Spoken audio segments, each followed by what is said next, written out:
Hello बच्चों, मैं संदीप कुमार। आज हम लोग क्लास 4 का एसएसटी का first chapter India our nation discuss करेंगे। इस चैप्टर में डिस्कशन से पहले सबसे पहले कुछ इम्पोर्टेंट कीवर्ड्स हैं जो आप लोग राइट डाउन कर लेंगे अपने कॉपी पे। आप अपने साथ कॉपी बुक ले करके बैठें और कुछ वर्ड्स यहाँ पे दिया गया है जिसको आप राइट डाउन कर लेंगे। सबसे पहला वर्ड है हमारा ब्यूटीफुल। ब्यूटीफुल मीन्स सुंदर।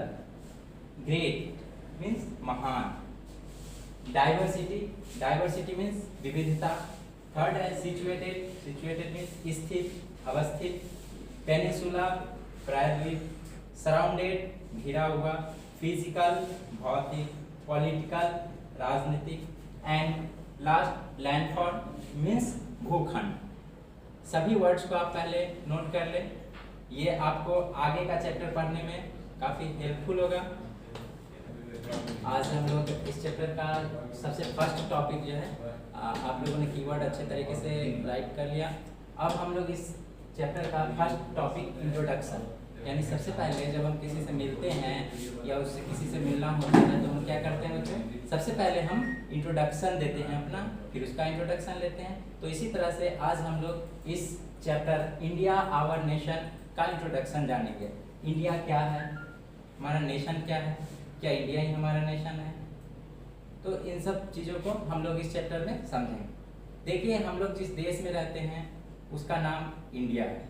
इंडिया को अलग अलग नामों से जाना जाता है। इंडिया का जो ऑफिशियल नेम है वो इंडियन रिपब्लिक। इसको हिंदी में इंडिया का जो ऑफिशियल नाम है, वैसे सभी आप लोगों का भी एक एक निकनेम होगा, आपके क्लास में बच्चों का निकनेम होता है। यहाँ पे इंडिया का भी इस तरह से अलग अलग नामों से जाना जाता है, हिंदुस्तान, आर्यावर्त। लेकिन जो इंडिया का ऑफिशियल नेम है, जो इसका आधिकारिक नेम है, वो है इंडियन रिपब्लिक। इसे हिंदी में भारत या फिर भारतीय गणराज्य के नाम से भी जाना जाता है। हम लोग का नेक्स्ट टॉपिक है फीचर्स, यानी इंडिया का जो स्वरूप है, इंडिया का फीचर है वो कैसा है। तो फीचर का मतलब होता है उसका इंटरनल व्यवस्था या फिर बाहरी, ये सब क्या है। तो आप लोग देखेंगे इंडिया एक ऐसा डाइवर्सिटी कंट्री है जहाँ पे कि बहुत सारा चीज़ देखने को मिलता है। यहाँ जंगल है, पहाड़ है। पूरे इंडिया को अलग अलग स्टेट्स में डिवाइड किया गया है, जो 28 स्टेट्स हैं एंड 8 यूटीज है।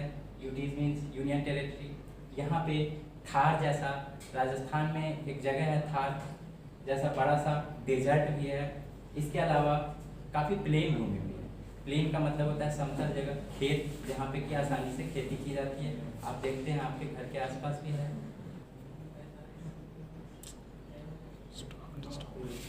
नेक्स्ट हम लोग का टॉपिक है पेनिनसुला। भारत को पेनिनसुला भी कहा गया है, प्रायद्वीप। तो पेनिनसुला होता क्या है हम लोग इसको जानेंगे।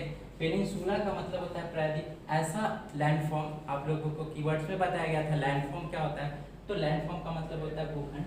तो ऐसा लैंडफॉर्म जो थ्री साइड्स वाटर सराउंडेड हो, यानी 3 तरफ से जल से घिरे हुए क्षेत्र को हम लोग पेनिनसुला कहते हैं। जैसे देखिए, ये आप लोगों के इंडियन मैप का लोअर साइड है। लोअर साइड को आप लोग देखेंगे, जो साउदर्न पार्ट है जहाँ पे तमिलनाडु केरला स्थित है। तो इसका आप इस पार्ट को देखिए, इसका इधर ईस्ट में बे ऑफ बंगाल होता है। ये हमारा फर्स्ट पार्ट इंडिया का हुआ, बे ऑफ बंगाल, वाटर सराउंडेड है। सेकेंड पार्ट इंडियन ओशियंस, ये वाटर सराउंडेड है। थर्ड पार्ट अरेबियन सी, वाटर सराउंडेड है। तो इस तरह से ये इंडिया का 3 पार्ट वाटर से सराउंडेड है, जबकि जो इसका अपर पार्ट है वो लैंडफॉर्म है। हम लोग इसको पेनिनसुलर रीजन भी बोलते हैं। इंडिया को पेनिनसुला बोला जाता है। इसका अपर पार्ट लैंड सराउंडेड है, जिसके आसपास इंटरनेशनल बाउंड्रीज है, पाकिस्तान के साथ लगता है।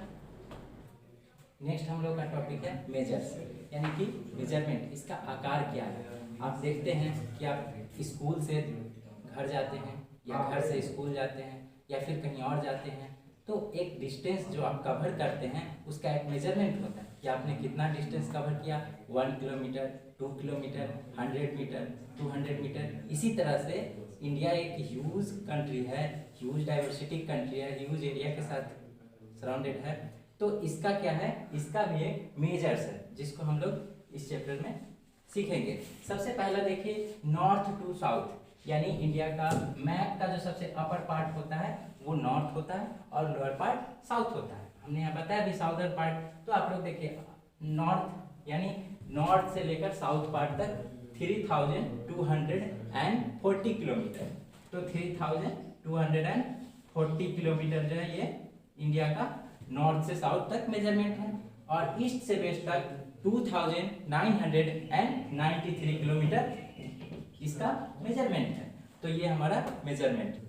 देखिए अभी हम पेनिनसुला को देखें, जो एक्सटर्नल पार्ट है वाटर सराउंडेड है। इस तरह से इंडिया का इंटरनल पार्ट का अगर डिस्कस हम लोग करें तो देखते हैं कि इंडिया को अलग अलग स्टेट्स एंड यूटीज में डिवाइड किया गया है। इसको अलग अलग स्टेट्स और यूटीज में क्यों डिवाइड किया गया, इसको हम लोग समझते हैं। अगर एक जगह से पूरे इंडिया को एक बना करके यदि फेडरल कंट्री के रूप में उस पर एडमिनिस्ट्रेशन किया जाए तो काफ़ी एडमिनिस्ट्रेटिव व्यवस्था जो है वो सुदृढ़ नहीं हो पाएगा।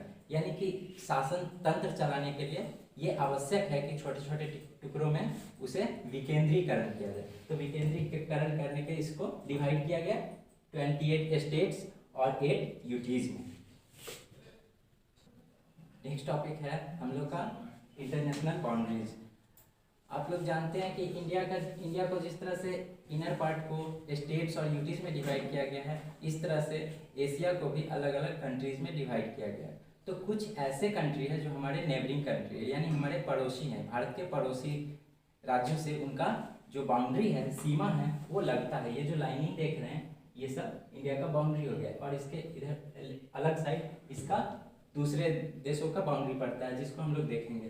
तो पाकिस्तान जम्मू कश्मीर से लगता हुआ राज्य है। तो पाकिस्तान एक ऐसा कंट्री है जो हमारे कंट्री का नेबर है, इसका जम्मू कश्मीर के साथ लगता है। उसके बाद नेपाल एक दूसरा देश है जिसका बाउंड्री भी इंडिया से लगता है, और ये हम लोग जिस स्टेट में रहते हैं बिहार, ये बिहार के साथ भी नेपाल का बाउंड्री लगता है। नेक्स्ट है हम लोग का बांग्लादेश एक है, ये ऐसा राष्ट्र है, इसका भी बाउंड्री इंडिया के साथ टच करता है। नेक्स्ट है चाइना का बाउंड्री भी लगता है जो अरुणाचल से लग रहा है। नेक्स्ट है म्यांमार, श्रीलंका और मालदीव।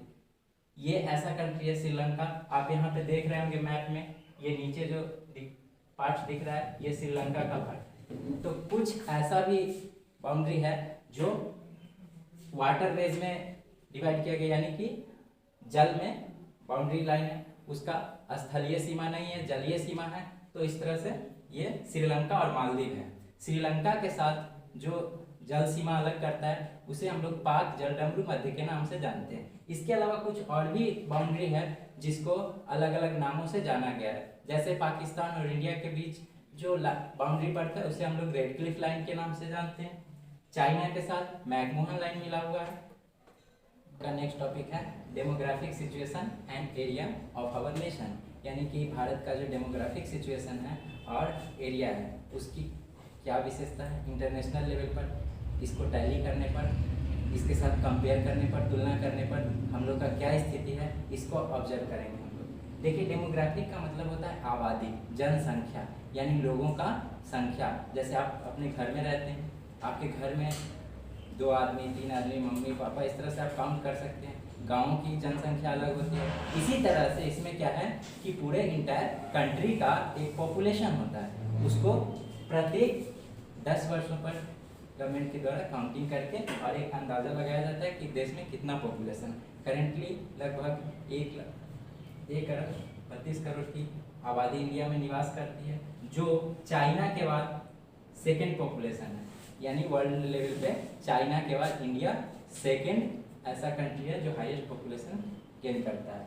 इसके बाद एरिया की अगर बात की जाए तो एरिया का मतलब होता है स्पेस, इसमें कितना स्पेस है, यानी नॉर्थ से साउथ तक। आपको मैंने मेजरमेंट बताया है तो आप मेजरमेंट के हिसाब से देख सकते हैं। अगर मेजरमेंट के साथ कंपेयर किया जाए वर्ल्ड में तो इंडिया का जो रैंकिंग आता है वो 7th रैंकिंग आता है, यानी 7वां पोजीशन। और 6 कंट्री जो है रेस्ट इससे बड़े हैं जिनका एरिया इससे अधिक है। हमने जो बताया कि 6 कंट्री रेस्ट ऐसे हैं जो एरिया में यानी जगह के हिसाब से, साइज के हिसाब से इंडिया से बड़े हैं। वो 6 कंट्री इस तरह से हैं। नंबर 1 यानी कि फर्स्ट रैंकिंग जो आता है वर्ल्ड लार्जेस्ट कंट्री का एरिया में, वो क्या है? रसिया। आप याद रखेंगे रसिया एरिया में नंबर 1 है और पॉपुलेशन में चाइना। यानी जब आपसे पॉपुलेशन बेस्ड डिस्कस किया जाए तो आप कहेंगे लार्जेस्ट कंट्री चाइना, लेकिन जब एरिया डिस्कस किया जाए तो लार्जेस्ट कंट्री रसिया। और सेकेंड रैंकिंग जो आता है वो कनाडा का है, थर्ड चाइना है, यूएसए है, ब्राजील है और इंडिया। इंडिया लास्टली क्या है? हमने जैसे पहले ही बताया 7th कंट्री, यानी एरिया के हिसाब से इसका 7th रैंकिंग आता है। तो बच्चों इस प्रकार हम लोग का ये चैप्टर पूरा कवर हो गया, पूरा डिस्कस हो गया। हमें उम्मीद है कि आप लोगों को समझ में आया होगा अच्छे तरीके से। आप लोग वीडियो को बीच बीच में रोक करके, पॉज करके और राइट डाउन कर लेंगे। इसके बाद ये चैप्टर है आप लोगों का पेज नंबर 6 और 7 पे आप इस चैप्टर को रिवीजन करेंगे अच्छे तरीके से। एक बार रिवीजन करने के साथ साथ इसमें आपको इंडिया का मैप दिया हुआ है।